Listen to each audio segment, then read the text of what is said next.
In the waning days of summer 1931, the false calm of Honolulu, Hawaii was shattered by a single allegation made by a 20-year-old Navy wife.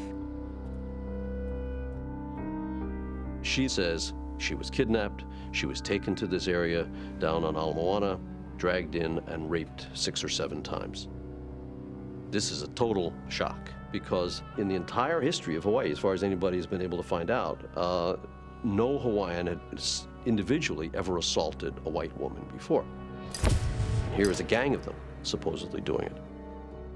Creating this story caused not only the disruption of a community like no other except Pearl Harbor, but also the death of an innocent young man.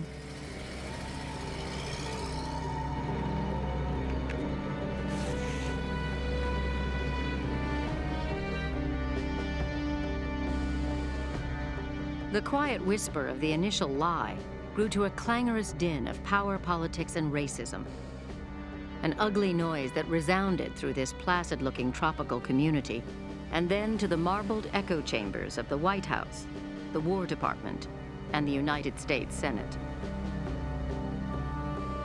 The story of the Navy wife and her alleged assailants jumped from the local Hawaiian newspapers to front pages across the United States, fetching the attention of President Herbert Hoover, media baron William Randolph Hearst, and the country's first celebrity attorney, Clarence Darrow.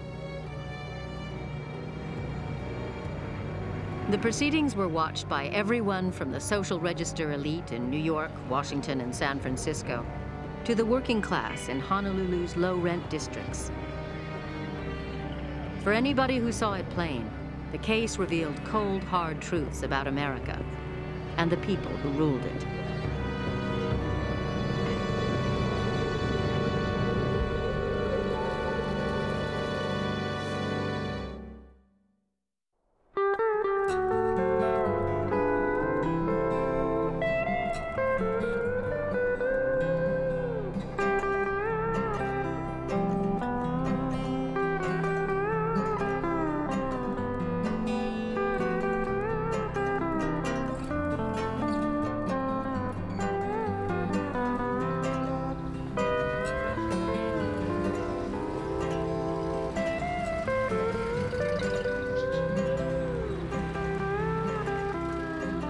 It was already a beautiful escape, this island city in the middle of the Pacific.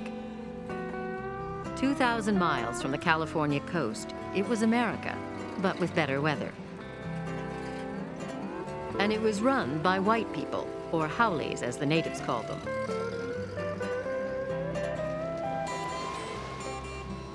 In the summer of 1931, wealthy tourists were gliding into Honolulu Harbor and then onto Waikiki Beach, where the beautiful young Hawaiians stood ready to serve.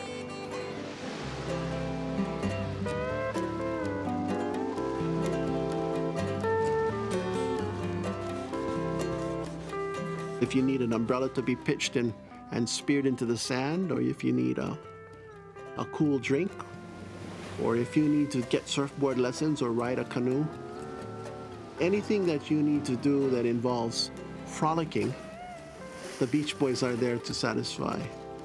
And it's said that they certainly did satisfy.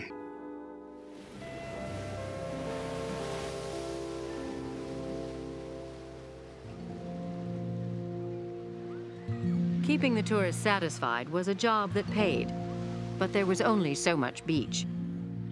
So most of the working class kept to their own neighborhoods. Beyond pool halls and barefoot football, there was little to do in those places. Young men could scratch up a Depression-era job at the nearby docks or in construction, or at the Dole pineapple cannery.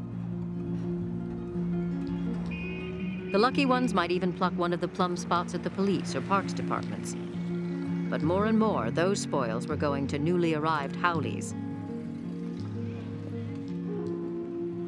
So most young men in neighborhoods like Kalihi, Palama, and Iwilei were at loose ends.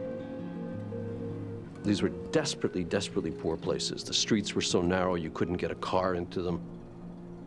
They were also where the casual prostitution was. So on payday, they were filled with sailors and soldiers.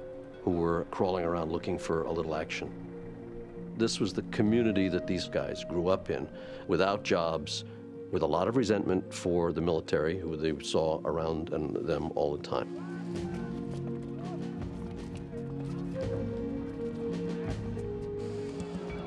There was a real strong sense of racism coming at us from the military.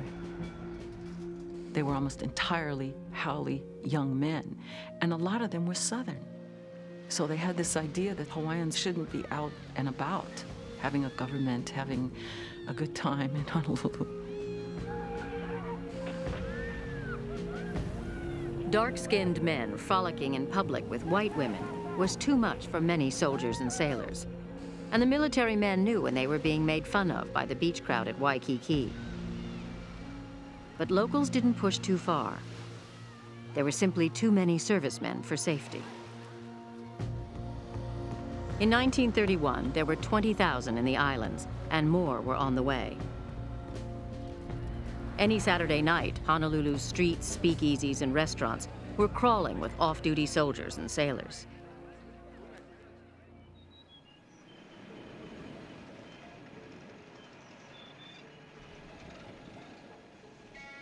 On September 12, 1931, a Kentucky-born Annapolis graduate named Thomas Massey and his 20-year-old wife, Thalia, were among the Navy crowd at a Honolulu night spot called the Alawai Inn. The lieutenant had insisted they go, and she was not happy to be there. She was from a privileged family, and I think she felt she was perhaps slightly socially superior and didn't like to mix too much with the Navy crowd. Other people in the military would complain that she would go to parties with Tommy, they would fight, she'd bite him, throw things, and then storm out into the night. He had told her recently that he wanted a divorce. She was terribly upset about the possibility of divorce, and so she had agreed to a compromise. He would put her on probation, and if she didn't behave properly, then she would go home to her parents. She didn't want to go to that dance, but she agreed to try to keep the marriage together. And that night she wandered from room to room and wasn't always welcomed. In fact, there was an incident in which one of the naval officers told her she wasn't popular, and she slapped him. And she walked out into the night before the party was over. She walked in an area that had a rather unsavory reputation. And somebody did see her. Two people said that she was being followed by a haole man. Tommy, meanwhile, pretty much didn't notice that she was even gone. This was something she did all the time, so he didn't pay much attention to it until 1 o'clock, when everybody was finally breaking up, and he decided to make a phone call to her home just to see if she's there. And she was not there. It was nearly 2 o'clock in the morning, and nearly 2 hours after she'd stormed out of the Alawai, when Tommy finally got her on the phone. She was hysterical and begged him to hurry home. And when he arrived, she told him she'd been assaulted. Over her objections, Thomas Massey called the police.